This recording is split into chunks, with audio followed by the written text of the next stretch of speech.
చచ్చే వరకు ఏడుస్తూనే ఉంటానని.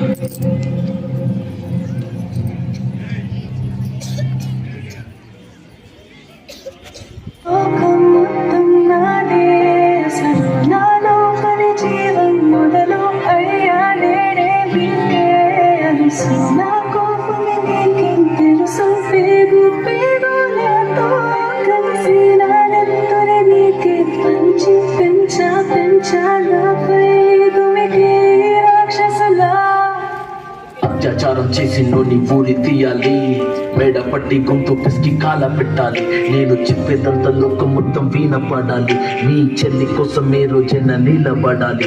నేను పాడేది పాటని కద్దు చిన్నారి మాటలే ఇవి. కన్నులు కల్లార తడి కాపాడేదెవరు మరి? అమ్మాయిల వాక్యలలోని సంఖ్యలు బంధించి మరి రంగుల ముగ్గుల పొడి రక్తంగా మారిని పడి. తల్లి తల్లి నా చిట్టి తల్లి, నా ప్రాణాలే పోయాయమ్మా. నువ్వే లేని లోకాల నేను శవమల్లే మిగిలానమ్మా. నా ఇంట నువ్వుంటే మాయమ్మే ఉందంటూ ప్రతిరోజు ఉరిసేనమ్మా. ఏ జన్మలో పాపమే నేను చేశాను, ఈ శిక్షే వేసావమ్మా. తల్లి తల్లి నా చెట్టి తల్లి, నా ప్రాణాలే పోయాయమ్మా.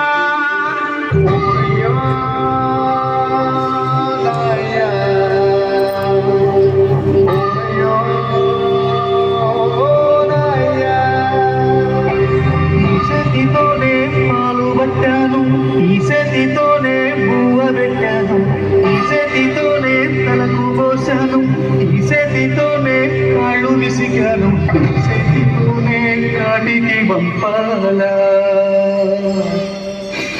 ఈ చేతితోనే మంటల గలపాలా.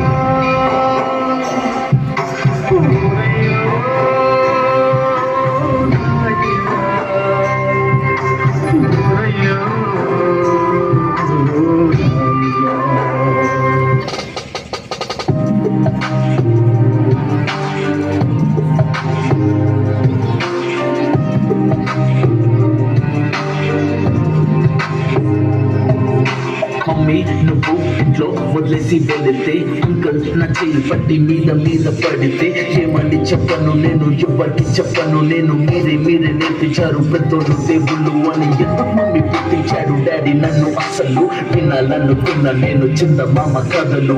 ఆడపిల్ల బాధలన్నీ చెప్పుకునే బదులు పుట్టగానే చంపేస్తుంటే తప్పుతుండే విసురు. చిన్న బట్టలు వేసుకుంటే చంపేయాలా? ఇంకెన్ని రోజు దాచుకుంట ప్రాణం ఇలా? నేను చదువుకోవాలా లేదా బడికెళ్ళాలా? న్యూస్ పేపర్ మెన్ స్టోరీ అయిపోయా నివాళ. చిరునవ్వులతో కాలం గడపాల్సిన చిన్నారి మనిషిని రంగేసుకున్న క్రూర మృగాలకు బలైపోయి 8 ఏళ్ల చిన్నారిని హింసించి అత్యాచారం చేసి చంపిన ఘటన మానవత్వానికే మాయని మచ్చగా మిగిలిపోయింది.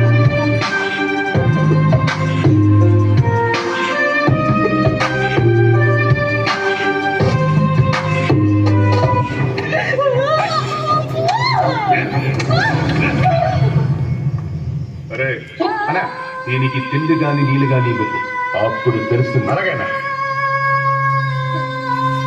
ఏదో సాధిద్దామని క్లాసెస్ కి వెళ్తే ఓ వ్యక్తిలో అంటున్నా వెంట పడనే. చిన్న చూపు చూసి నా చున్నీ లాగాడు, యాసిడ్ దాడుల్లో నా పేరెక్కించాడు. రోడ్డు మీద రేపు చేసి రోకలతో చంపారు. ఇది విన్న మా డాడీ కుక్క పెట్టి ఏడ్చాడు. క్యాండిల్ పట్టుకొని వాకింగ్ చేస్తారు, క్యాండిల్ ఆరిపోగానే ఇంటికెళ్ళిపోతారు.